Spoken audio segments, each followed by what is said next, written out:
History has a strange habit of turning reputation into truth. Over time, certain armies stop being judged by what they actually achieved and start being remembered for what people believed they were capable of. Victories are amplified, failures fade into footnotes, and eventually, myth replaces reality. Take ancient Sparta, mention the Spartans, and most people picture fearless warriors standing against impossible odds. The image is powerful, cinematic, and endlessly repeated, but the real Spartan military was far more limited than its legend suggests. Sparta rarely fought prolonged campaigns far from home, not because they lacked courage, but because they lacked freedom. Their society depended on a massive enslaved population known as the Helots. At any moment, a large-scale rebellion could erupt, leaving the for Sparta. The risk of extended wars in the Peloponnese was a risk Sparta could barely afford. Even in battle, Spartan dominance was not absolute. Many of their victories came with the support of allied Greek forces, yet history often credits Sparta alone. Their rigid tactics, while effective in narrow conditions, struggled against adaptable enemies. But none of this fits the heroic narrative, so it was quietly ignored. If this already challenges what you thought you knew, make sure you're subscribed, because the pattern only gets more uncomfortable from here. Fast forward to the 20th century. The Imperial Japanese Kwantung Army was once considered the most powerful land force in East Asia. Its rapid takeover of Manchuria in 1931 created an image of unstoppable momentum. Newspapers praised its discipline. Military observers feared its efficiency. But the reality behind that reputation was far less impressive. The Manchurian campaign faced minimal organized resistance. When the Kwantung Army later encountered modern, well-equipped forces, its weaknesses became impossible to hide. Poor logistics, fractured command structures, and an outdated understanding of mechanized warfare crippled its effectiveness. Decisions were often driven by ideology and pride rather than strategy. Yet Japanese propaganda aggressively protected the army's image. Defeats were downplayed. Failures were concealed. What remained was the illusion of elite strength long after the substance was gone. Reputation, once established, proved harder to defeat than enemy armies. And the same dynamic appears in one of history's largest empires.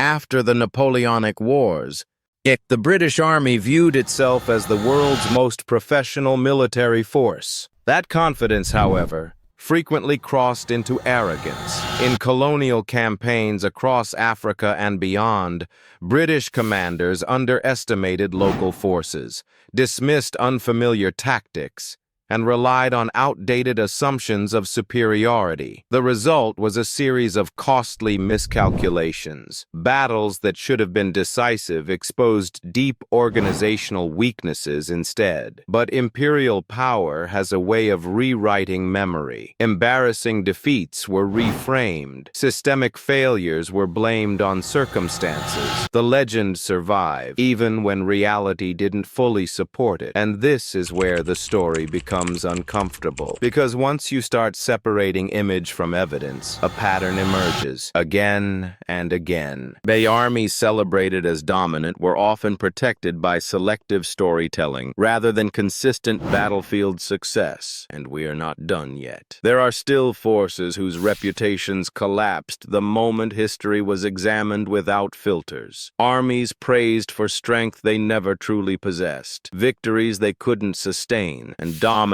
that existed more in memory than on the battlefield. Not every overrated army collapses in a single battle. Some fade slowly, protected by distance, excuses, and selective memory. Take the United States cavalry after the Civil War. Popular history often portrays them as disciplined frontier warriors, mastering mobility and tactics against overwhelming odds. But in reality, their effectiveness relied heavily on external advantages. advantages: superior numbers, industrial backing, railroads, and supply lines. Well, when those advantages disappeared, so did their dominance. Against smaller, decentralized Native American forces, the cavalry struggled to adapt. Poor intelligence, rigid command structures, and a misunderstanding of guerrilla warfare led to repeated failures. Yet history chose to remember the image of the cavalry, not the imbalance that made its victories possible. The myth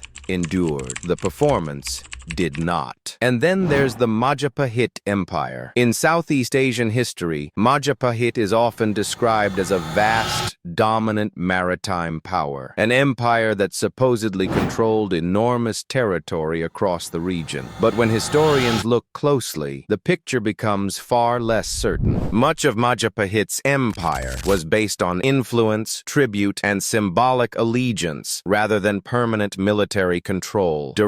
A sustained dominance was limited. Its reputation grew larger than its actual consistent military reach. Over time, later generations mistook political prestige for battlefield supremacy. This is how historical inflation works. Power becomes legend, legend becomes fact, and fact stops being questioned. Across centuries, cultures, and continents, the same pattern repeats. Armies gain fame through a handful of victories. Propaganda fills the gaps. Cinema romanticizes the rest. Defeats are minimized. Context disappears. Eventually, reputation becomes untouchable. But history doesn't care about reputation. When examined honestly, many of these forces were not unstoppable. They were not superior in every battle, and they were certainly not as dominant as popular memory suggests. Yet their greatest weapon wasn't strategy or strength, it was storytelling. And that's the uncomfortable truth, because once we accept that some of history's most celebrated armies were overrated, we're forced to ask a harder question. How many others are still hiding behind legend? How many great powers survived in our memory simply because no one challenged the narrative? History isn't just written by the victors. It's preserved by repetition. And the more a story is told, the less people feel the need to verify it. This series isn't about tearing down the past. It's about seeing it clearly, without filters, without myths, without hero worship, because only then can we understand how power truly works and how easily it can be exaggerated. If this changed the way you look at military history, make sure to like, subscribe, and share this video. More episodes are coming, and the next ones dig even deeper into the stories as history never questions. Legend ends here. History begins now.